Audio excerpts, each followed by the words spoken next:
Well, going on, my fellow Tenno, Kobe here with another Warframe video. Hope you guys have been having lots of fun when it comes on to the newest update, the Techrot Encore. Myself has been enjoying it thoroughly. Today's video will be going over the newest Warframe, the 60th Warframe Temple, the glam rock inspired Warframe. This right here is my fashion.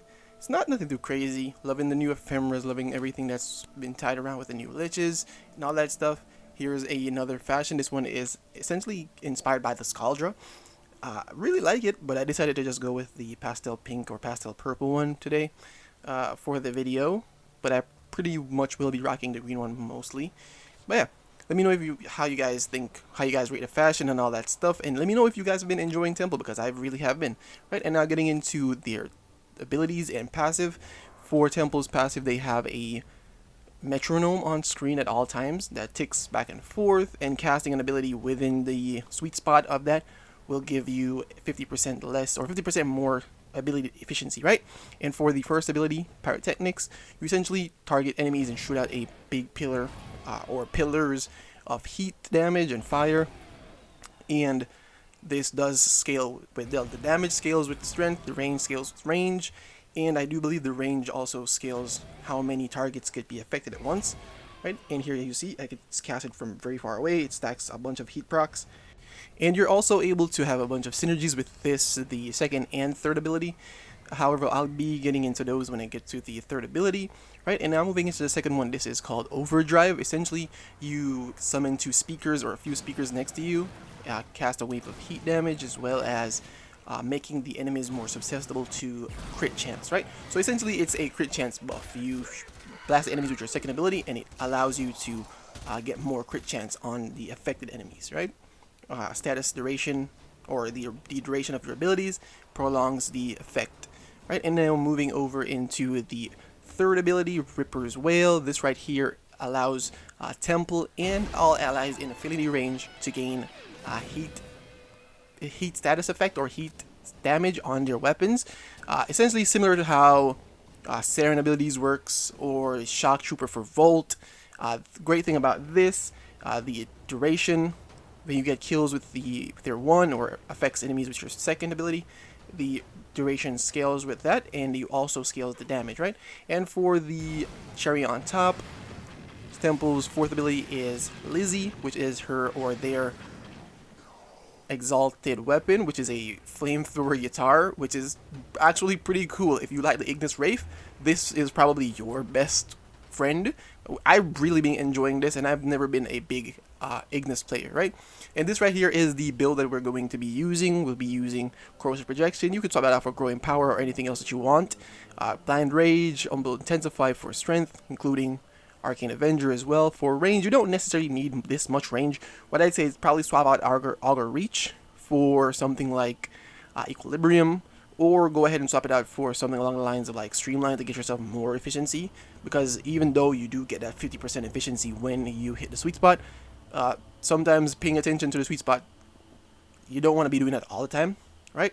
And using Umbral Intensify, as I said, for more strength, Prime Continuity, Adaptation. We're using Prime Flow for the energy reserves. We're using Archon Vitality for a little bit more health, and also just the fact that it adds one more heat proc to your enemies. You could always take that out. It's really not necessary, but I went ahead and have it there regardless, right?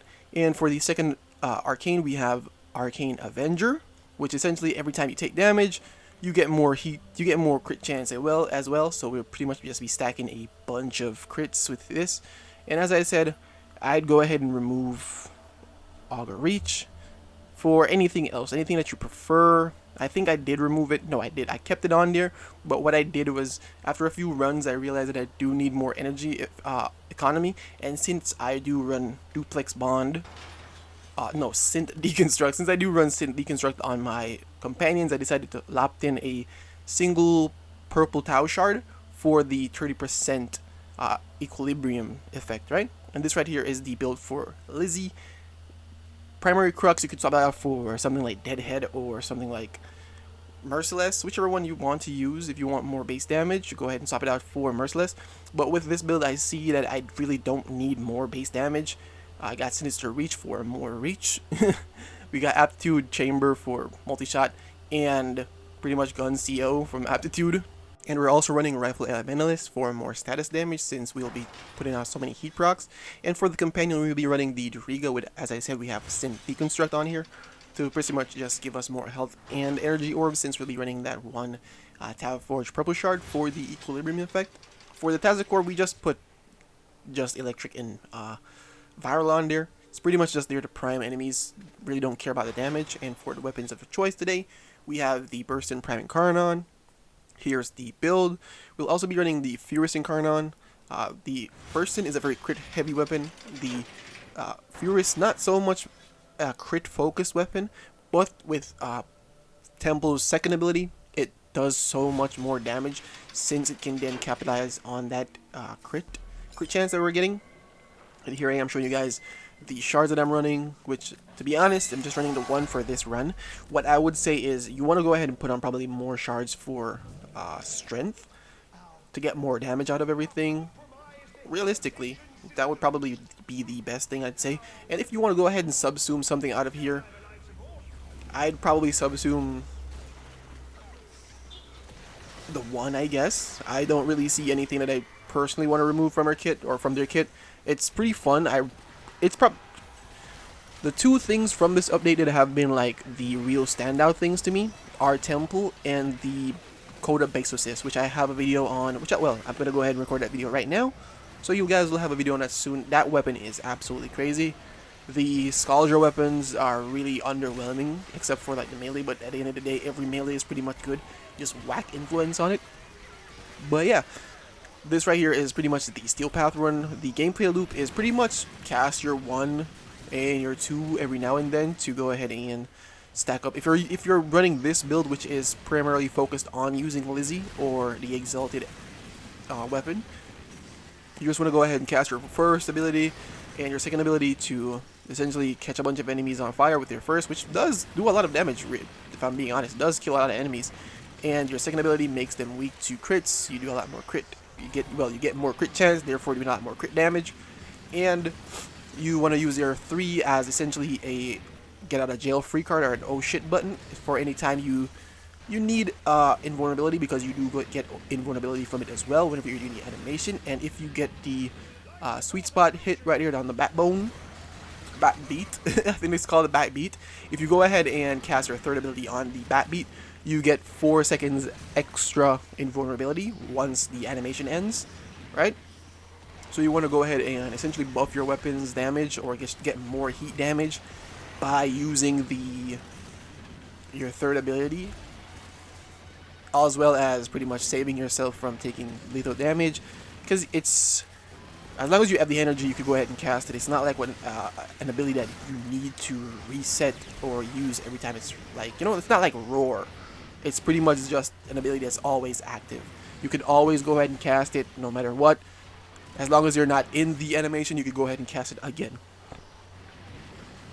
Right? And as you guys can see, I'm running gas. I'm running gas on Lizzie, which does amazingly, if I'm being honest. And here I am with the first Acolyte. What I typically do when it comes to Acolyte, especially ones with like Malice right here, you see me not really using my abilities. You see me not really shooting at him that much because they put me in the little mags bubble, so all the damage that I'll be doing to them, I'll just be doing it to myself. So what I typically do when the Acolytes show up, I try to go ahead and cast my 3 by hitting the backbeat, so I could go ahead and get invulnerability, and then I'll just go a tone. I'll just go ahead and set them on fire, and most times the damage over time, the dot effects from Lizzie will take them down. I'm not gonna lie, like Temple has really stood out to me.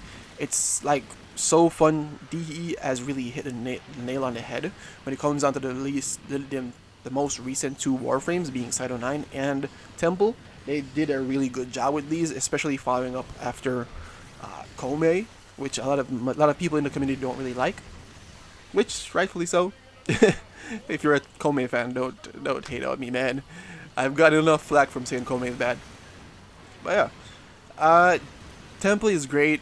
Lizzie is great. I'm glad we got a really good Warframe this update, because man, we needed something to offset those Scaldra weapons, man. I wanted to do a video essentially going over essentially it's like a tier. It's not really a tier list video, but essentially it would be in a tier list style, I guess, where I talk about the update and the things that I do like in the update and things that I don't like in the update, because there are a few things that meh, you know what I mean? A few things in the update are pretty mid, but there are a few bangers in here that I really do enjoy. So let me know, and I'll be doing a video for probably each of the new Warframes that got like pseudo exalted turned into exalted weapons, and probably some of the Warframes that their exalteds got buffed due to the arcane slots in using certain mods. So if you guys want to see that, let me know. Mesa, Korra, Excalibur is actually pretty good now. Well, survivability wise, still not really good, but damage wise is damn great. We have Baruch, Ash. So yeah, Atlas. If you guys want to see those, let me know, and I'll go ahead and crank them out. I'll be working on a Basosis video tonight, and I should be working on a new Korra guide or a new Korra build. So I'll probably upload that soon, because Korra is probably my favorite one out of everyone still, when it comes on to the now pseudo 2 exalted weapons. So yeah, so let me know in the comments what you guys want to see first, and I'll get on it. And yeah. And also, guys, if I sound a little bit stuffy, I am a little bit sick. So yeah, please bear with me. That's why these videos are coming out this late. I should have had these out to you guys as soon as possible, but your boy's been sick, man. Your boy's been sick. But yeah, I want to say thank you guys so much for stopping by. Please remember to subscribe to the channel if you like the content. And yeah, I love you all. Peace.